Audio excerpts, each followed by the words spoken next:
chers téléspectateurs et chers internautes de chez Vibe TV qui nous regardez derrière votre petit écran. Nous sommes dans l'émission Culture et Africaine. Ici dans notre studio, derrière la caméra, notre cher et grand réalisateur, Davidson. Aujourd'hui, nous invitons Madame André-Marie Biaby. Bonjour Madame. Bonjour Naomi, comment allez-vous? Ça va très bien et vous? Alors moi ça va tant que je suis avec vous. Et Davidson, il va bien? J'espère qu'il va nous faire du bon travail. Hein? Et j'ai confiance en lui en tout cas.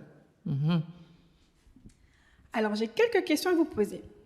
Pouvez-vous en 2 mots vous présenter? Oui, bien sûr. Alors, je m'appelle André-Marie Biaby. Et je suis d'origine camerounaise et je suis artiste, danseuse. Et j'ai été une ex-danseuse de Ballet National du Cameroun. Voilà. Et je suis en France depuis un moment. Quelle est votre activité? Je suis artiste. Artiste, c'est-à-dire artiste chanteuse, artiste danseuse, les deux en même temps? Je suis artiste des deux côtés. C'est-à-dire j'ai commencé comme danseuse et aujourd'hui je suis sur la scène comme chanteuse parce que je suis issue d'une famille, une grande famille artiste. Alors être artiste, comédienne, danseuse, chanteuse, aujourd'hui je suis interprète de mes propres chansons. Comment pourriez-vous résumer votre travail actuel? Mon travail actuel, je le résume comment? C'est-à-dire que bon, je fais d'abord mes propres chansons, je compose et ensuite je vais en studio et j'ai les musiciens qui viennent m'aider à réaliser ce projet. Et une fois que le projet est mixé et masterisé, je l'envoie à l'usine. Une fois qu'il est à l'usine, le disque est sorti et après je le mets sur le marché. Et je commence la promotion, le spectacle, et voilà. Alors, à quel âge avez-vous commencé? Vous avez dit que vous avez fait de la danse. Est-ce qu'aujourd'hui vous en pratiquez encore? Si oui ou sinon, pourquoi avez-vous arrêté? Je fais toujours de la danse, mais d'une autre manière. Avant, j'étais que danseuse, et je dansais dans les ballets. Je dansais aussi derrière certains musiciens. Aujourd'hui, je suis une artiste et je m'épanouis en chantant mes propres chansons et en dansant dans mes propres chorégraphies. Voilà, donc je n'ai pas arrêté, je ne peux pas dire que j'ai arrêté de danser, mais peut-être que je ne suis plus une danseuse qui fait la figuration derrière un artiste, mais je suis une danseuse sur scène en tant qu'artiste. Avec quel artiste avez-vous dansé? J'ai dansé avec pas mal d'artistes. Hein. J'ai dansé avec Yondo Sister. J'ai dansé un petit peu avec Koffi Olomide. Et j'ai été la danseuse de Sakis qui fait de soukous pendant au moins 4 ans. J'ai été sa danseuse titulaire pendant 4 ans. Et j'ai dansé avec Nimong Tokilala, elle est du Togo. J'ai dansé avec, je ne vais pas citer les noms, avec, comment il s'appelle J'ai un trou de mémoire. Voilà, Orlus Mabélé, avec lequel j'ai été en Afrique du Sud pour les concerts, et il y en a plein d'autres. Alors, dans cette génération, il y a beaucoup de jeunes qui veulent justement retourner à leurs sources. Du coup, ils font de la danse africaine. Mais cette danse, en fait, elle est mal vue aux yeux des gens. À votre avis, c'est une bonne chose qu'ils fassent cette danse-là?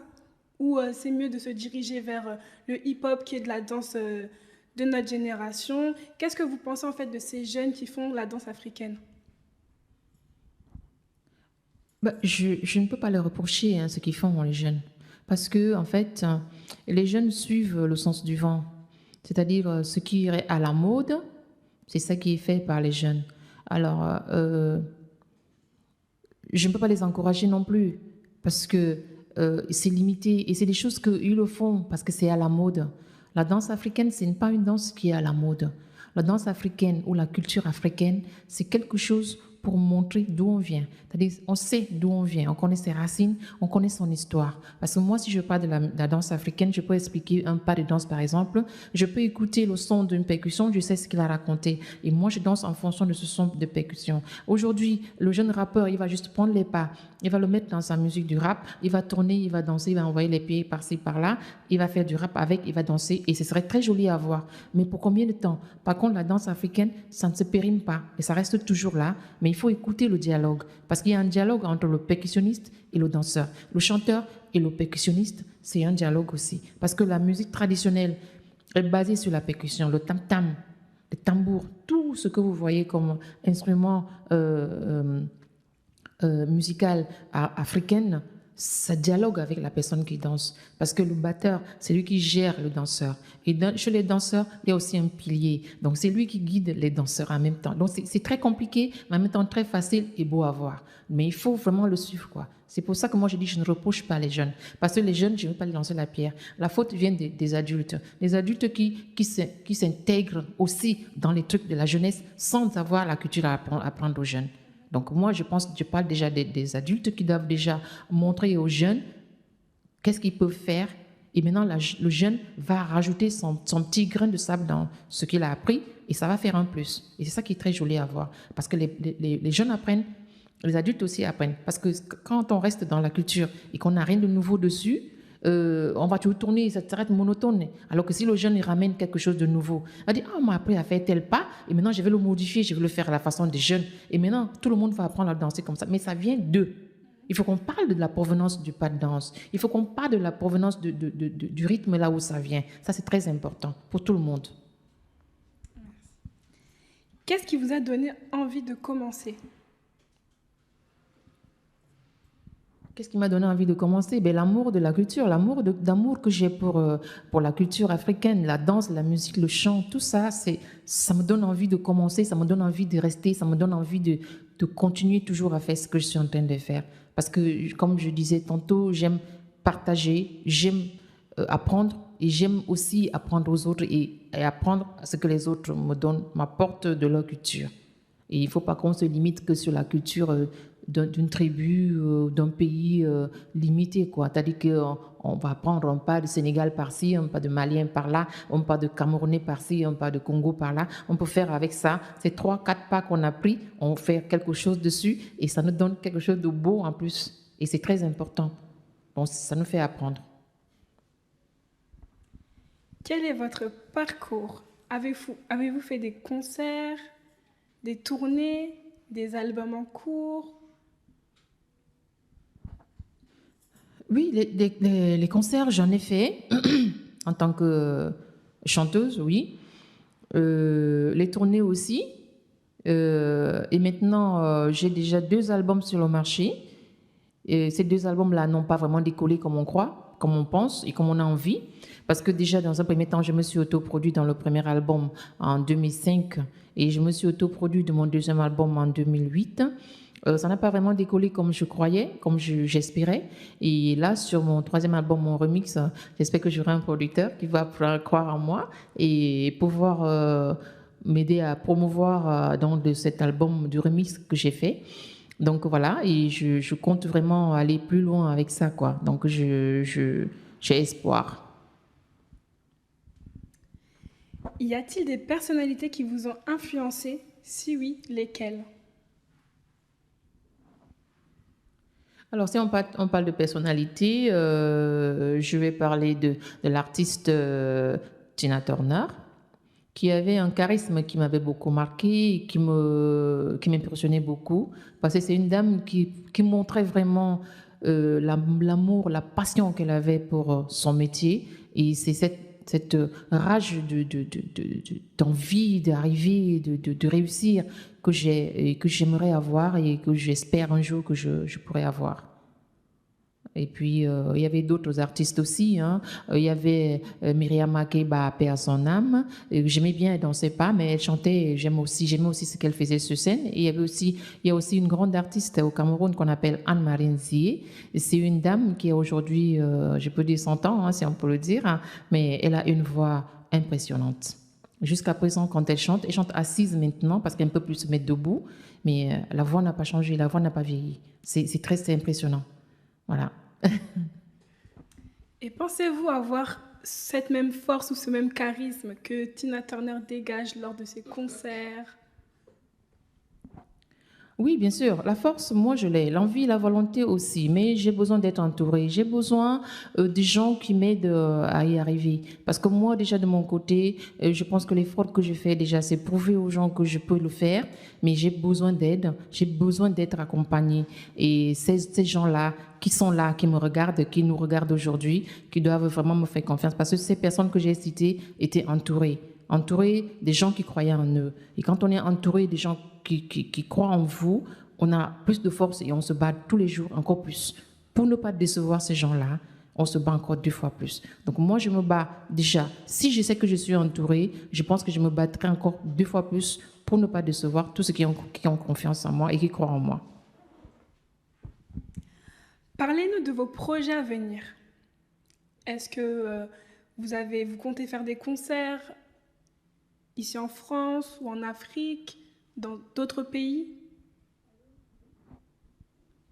Oui, bien sûr. Alors, mes projets à venir, c'est déjà de sortir cet album que j'ai remixé. Je compte déjà d'abord le sortir, d'abord. Et puis, si j'ai un producteur qui croit en moi, qui m'aide à le sortir, à promouvoir cet album, ben pourquoi pas. De toutes les façons, moi, je suis prête. Hein. Quel que soit le pays qui croit en moi, qui m'invite, qui a besoin de moi pour un conseil, que ce soit en France, en Afrique, partout, moi, je suis prête à y aller. Donc, je ne suis pas limitée à un endroit où je dois chanter. Je dois chanter là où je suis invitée et là où les gens ont confiance en moi, où j'ai les gens qui aiment ce que je fais et qui croient en ce que je fais. Souhaitez-vous rajouter quelque chose à votre parcours professionnel ou souhaitez-vous appeler des personnes, je ne sais pas? Oui, je vais rajouter quelque chose, c'est-à-dire je fais appel à tous les producteurs qui croient aux débutants, parce que je me considère encore comme débutante, étant donné que j'ai 2 albums sur le marché qui n'ont pas vraiment décollé comme j'avais prévu. Et je fais appel à ces producteurs-là qui doivent faire confiance à quelqu'un, quelle que soit la personne, sans juger la qualité et l'âge ou quoi que ce soit de la personne, qui doivent faire confiance tout simplement à la personne et croire en lui et l'aider à faire quelque chose. Et je pense que s'il y a un qui va se décider, il ne sera pas déçu. Parce que je sais ce que je donne sur la scène et je sais ce que je fais sur la scène aussi. Et je pense que la personne qui va décider, et je compte sur M. Davidson aussi, hein, je pense qu'un téléphone va sonner bientôt pour avoir des producteurs. Voilà, je pense que j'ai tout dit. Et puis, vous les producteurs, ayez confiance, croyez en moi et faites appel à Biabi. Alors justement, vous les producteurs, on va la laisser nous chanter une petite chanson en a cappella pour que vous voyez vraiment qu'elle a vraiment une très très belle voix. Alors, c'est à vous. Merci. Ben, je vais faire un a cappella d'une chanson traditionnelle. Et c'est un rythme camerounais qui est le bikoutsi. Mais c'est un bikoutsi vraiment sophistiqué parce qu'il a été mixé au Bénin. Donc il y a un petit grain du Bénin et un grain du Cameroun. Alors c'est un mélange super qui donne quelque chose de... Alors si vous êtes décidé à faire confiance à Biabi, vous allez écouter ce son et vous allez apprécier. Oh maman, regarde ce que tu m'as fait. À cause de toi, je n'ai plus de cœur. Oh maman, regarde ce que tu m'as fait. À cause de toi, je n'ai plus de cœur. Garde-le bien, et il est fragile, ce petit cœur. Garde-le bien, et il est sensible, ce petit cœur. S'il te plaît, ne le laisse pas tomber, oh s'il te plaît. Ne le fais pas souffrir, oh s'il te plaît. Ne le laisse pas pleurer, oh s'il te plaît. Ne le fais pas mourir, oh. Est-ce que vous avez compris ce message, vous, les hommes, et surtout les femmes? Ça vous intéressera, bien sûr. Très belle chanson, merci beaucoup pour cette chanson. Une chanson vraiment qui qui donne de la bonne humeur, si je puis dire. Alors, pouvez-vous nous expliquer les paroles de cette chanson pour les personnes qui n'ont comprendre, pas pu comprendre le fond de cette chanson? Pourquoi avez-vous choisi cette chanson? Comment avez-vous trouvé ces paroles? Bah merci si vous avez aimé. Et je pense que ça plaira à beaucoup de gens. Parce que moi, j'aime bien cette chanson. Et vous, les producteurs, j'espère que vous allez aimer aussi. Hein? C'est un monsieur qui n'est pas sérieux. Alors, il est un peu volage. Donc, qui a sa femme et en même temps, qui cherche à aller voir la copine de la dame, la voisine de la dame et la tante de la dame. Donc, c'est un monsieur qui n'est pas sérieux, en fait. Et la dame, tellement elle est amoureuse, elle attend toujours. Vous voyez comment vous êtes, vous les hommes? Vous torturez. Il a tellement torturé cette dame-là qu'elle n'a plus de cœur, elle le dit. Elle n'a plus de cœur, mais elle lui demande, elle le supplie en plus de garder ce cœur-là précieusement parce que vraiment, qu'il ne le fasse pas pleurer ni souffrir. Donc, cette dame-là est toujours amoureuse de ce monsieur. Malgré tout ce qu'il lui a fait, elle aime toujours.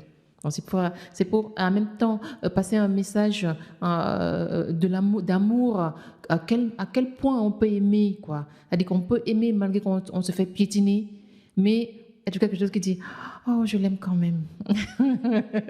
Donc, ce monsieur l'a torturé parce qu'elle n'a plus de cœur. Elle pleure, elle le supplie de garder son cœur. Mais elle aime toujours. Voilà, c'est juste le petit message comme ça. Et c'est tiré d'une histoire vraie. Quelques questions insolites. Quel est le plus beau jour de votre vie? C'est quand j'ai eu mon enfant. La première fois que j'ai eu mon bébé. Et j'étais heureuse. C'était le plus beau jour de ma vie. Quel est votre pire souvenir? C'est quand j'ai perdu ma maman. C'était triste. Quelle est la personne qui compte le plus pour vous? Mes enfants. Il n'y a même pas, y a rien à dire. Mes enfants comptent beaucoup pour moi parce que c'est mes enfants qui m'ont soutenue jusqu'à aujourd'hui. Ils croient en moi et m'aident à avoir le moral. Quel est votre artiste musical préféré? Artiste musical préféré, je vais parler de Myriam Makeba, qui est décédée, paix à son âme, et de Anne-Marie Zier, cette dame-là qui a plus de 100 ans aujourd'hui, qui continue à chanter. Elle a une voix superbe, superbe, il n'y a rien à dire. Voilà. Donc, c'est vraiment ces personnes-là que pour l'instant, quoi. Avez-vous des idoles? Les idoles, non. Enfin, oui, pourquoi pas. Je parle de Anne-Marie Zier et de Myriam Makeba, c'était mes idoles. Quand j'étais plus jeune, et j'étais encore en Afrique, je faisais des playbacks. Les playbacks, et j'étais toujours inspirée. Mes playbacks, je les faisais toujours avec les chansons de Anne-Marie Zier. Elle avait une chanson qu'elle appelait Kourouloukou. Elle parlait des jeunes enfants. Et cette chanson-là me parlait beaucoup. Oyabe, oyap, majem Kourouloukou, oyap. Oyabe, aborbeso, djemane mokouloukou, oyap. Oyabe. C'était une chanson que j'aimais beaucoup. Et il avait un rythme qu'on faisait comme ça. Et on parlait comme c'était le bikoutsi, en fait. Mais c'était un peu un genre de mélange de bikoutsi, quoi. Et j'aimais beaucoup. Les paroles aussi me parlaient. Avez-vous des œuvres que vous voulez faire au pays? Bien sûr, parce que je pense que quand on a un album, nous les Africains, enfin moi personnellement, mon album, quand je sors un album, je commence toujours à faire la promotion au pays, dans mon pays. Donc je commence d'abord par le Cameroun avant d'aller voir ailleurs. Parce qu'il faut que les gens, ça remonte ou quoi. Parce que quand tu commences la promotion dans ton pays, ta culture, et les gens vont parler, ça va aller de bouche à oreille, les gens vont apprécier, ils vont pas apprécier, ainsi de suite. Donc mes 2 albums, j'ai commencé la promotion directement au Cameroun avant d'aller ailleurs. J'ai été au Togo, j'ai été au Bénin, j'ai joué en France plusieurs reprises et j'ai été pas mal d'endroits ici en Europe avec ces albums-là, mais j'ai commencé au pays, j'ai toujours commencé au pays. Et donc pour le 3e album que j'ai remixé, j'insiste que c'est un remix, mais il y a quelques nouveaux titres dedans qui ne sont pas dans les anciens. J'aimerais commencer la promotion aussi au Cameroun, mais pour l'instant, c'est encore une maquette. Et j'ai besoin d'un producteur qui puisse m'aider à promouvoir cet album-là, le sortir et puis réaliser des clips pour pouvoir faire la promotion à partir du Cameroun avant d'aller voir autre part. Quel est votre film préféré et pourquoi? Alors, mon film préféré, c'était, j'en ai beaucoup quand même. Moi, celui qui m'a le plus marqué, c'était Le Fugitif, hein. Donc, l'acteur était Harrison Ford. Et moi, ce qui m'a marqué le plus dans ce film, c'est le fait qu'il a été accusé pour le meurtre de sa femme, alors qu'il n'était même pas sur place. Parce que sa femme a pris le téléphone quand son assassin l'a poignardé partout, partout. Elle avait encore la force de se hisser jusqu'à son téléphone. Elle a juste attrapé le téléphone. Elle a appelé son mari. Et quand la police est arrivée, et comme c'était le dernier nom qu'elle a prononcé, on a commencé à chercher son mari partout. Et il s'est caché partout, partout, partout. Mais quand même, il a eu une personne qui a cru en lui. Donc, je pense toujours à cette histoire. Pourquoi? Parce que je me dis qu'un jour, j'aurai sûrement quelqu'un qui va croire en moi et voir un producteur qui va croire en ce que je fais pour me sortir de là où je suis aujourd'hui. Parce que Harrison Ford, ce monsieur, il a une personne qui a cru en lui, qui l'a aidé à sortir, à prouver son innocence, que c'est pas lui qui a tué sa femme. Et moi, j'ai confiance et je crois à pouvoir un jour rencontrer quelqu'un qui puisse me sortir de là, croire à ma carrière, en ce que je fais et me sortir de là où je suis aujourd'hui. Quelle est votre couleur préférée? Ah, ma couleur préférée? Bah, on va dire du rose. Mais ne vous moquez pas de moi, hein, j'ai couleur de petite fille, hein. Mais j'aime le rose quand même. C'est pas un défaut, non? D'accord. Ça reste une couleur? D'accord. Bon, c'est le rose. Merci. Votre dernier voyage? Mon dernier voyage, il est de quelques mois là. Donc, c'était en avril 2015.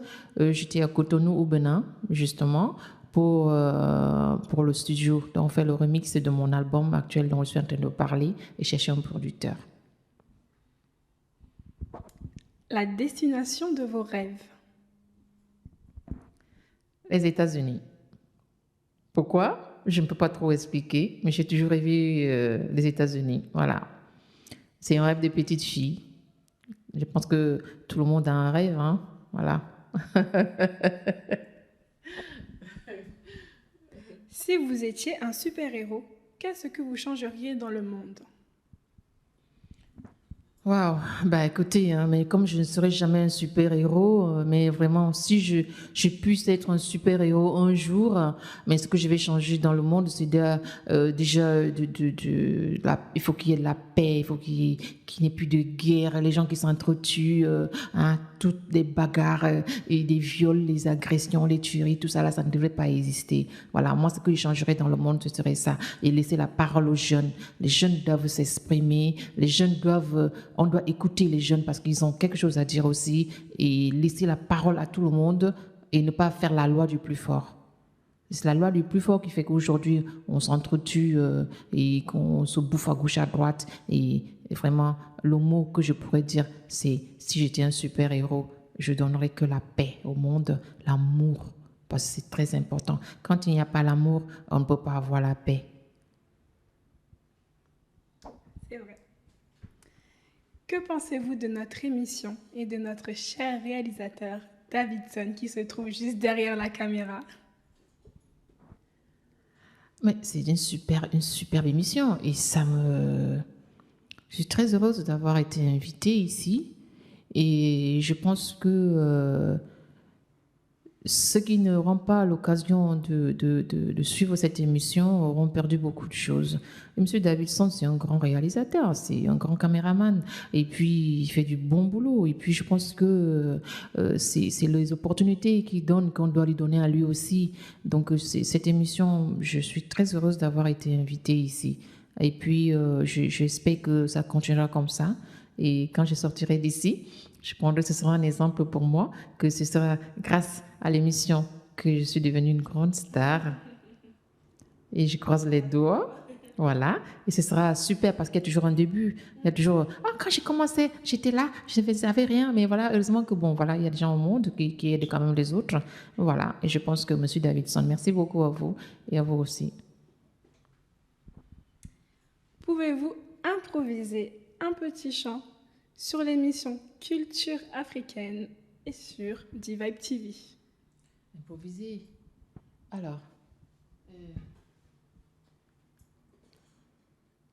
Mais ça, c'est un piège. Ça donne l'occasion au producteur de voir qu'elle est vraiment capable de tout, même d'improviser une chanson. Ça, c'est un piège. Merci, Monsieur Davidson, de m'avoir invité à votre émission, une superbe émission. Mademoiselle Naomi, tu es belle, tu as un beau sourire. Et mon assistante qui est quelque part derrière les caméras aussi. Merci à vous, les producteurs. Merci à vous, je vous attends. Merci. Merci beaucoup. Alors, avez-vous un conseil à donner aux personnes qui souhaiteraient suivre votre parcours? Oui, j'ai un conseil à donner à ceux qui veulent suivre mon parcours parce que il n'y a pas que la musique, il n'y a pas que le chant, il n'y a pas que la danse, hein. Il y a, quand on appelle un artiste, c'est quelqu'un qui fait de la peinture, quelqu'un qui fait la caméra, quelqu'un qui fait qui écrit des livres. Tous ces gens-là, c'est des artistes. Donc, j'encourage beaucoup ceux qui ont le courage, parce qu'il faut vraiment beaucoup de courage pour être artiste. Un jour, quelle que soit la branche artistique qu'on prend, il faut beaucoup de courage, beaucoup de volonté. Juste une petite anecdote. J'ai ma nièce qui est étudiante. Elle a une passion. Elle adore. Je pense que M. Davidson pourra vraiment la prendre en charge pour l'aider à persévérer parce qu'elle adore la caméra, elle adore faire des photos. Et ces photos qui passent en fond d'écran, c'est elle qui a fait ce montage-là. Merci beaucoup de votre temps. Merci beaucoup d'être venu à notre invitation. Merci beaucoup. Alors, où peut-on vous suivre? Avez-vous une page Facebook, un compte Twitter? C'est moi qui vous remercie de m'avoir invité et le plaisir était vraiment d'être là et j'ai partagé un super moment avec vous. Bien sûr, comme pour me suivre, j'ai une page Facebook, donc André-Marie Biaby, B-I-A-B-Y, c'est moi. Et vous allez voir André-Marie Biaby avec tout ce que vous voulez derrière, d'accord? Et puis, je mettrai aussi des photos récentes. Je vais créer encore plus de choses, donc je ne vais pas faire une biographie, donc parler de moi, de ma carrière artistique depuis que j'ai commencé jusqu'à après. Et vous verrez tout ce que vous voulez savoir. Et si vous êtes intéressé, vous pourrez peut-être me contacter, peut-être par le biais de M. Davidson, d'accord? Alors, si vous êtes intéressé et que vous voulez me parler personnellement, vous voyez M. Davidson et que c'est vraiment important, et M. Davidson pourra me contacter. Sinon, on se voit sur Facebook. Un dernier message à nos producteurs, à nos internautes. Aidez-moi! Hey, producteur! Je suis là! Allez! Merci à vous. Je ne suis pas folle, hein, j'ai des délire, parce qu'on est heureux ici en studio. Et M. Davidson, il est génial. C'est lui qui me fait rigoler comme ça. Hein. Ce n'est pas parce que je suis toute seule, hein, je ne pète pas les plombs, d'accord? Je crois en vous et j'ai confiance en vous, vous qui nous regardez. Et je pense que vous allez passer des bons moments parce que nous, on a passé de super moments ici en studio. Merci à vous et à la prochaine. Notre émission arrive à sa fin. Alors, si vous aussi, people, vous souhaitez que l'on vous connaisse, vous pouvez nous contacter au 09 81 33 40 79 ou sur notre boîte mail dvibtv@live.fr. Pour plus d'actualités, rendez-vous sur notre site internet www.dvibtv.com. À très bientôt.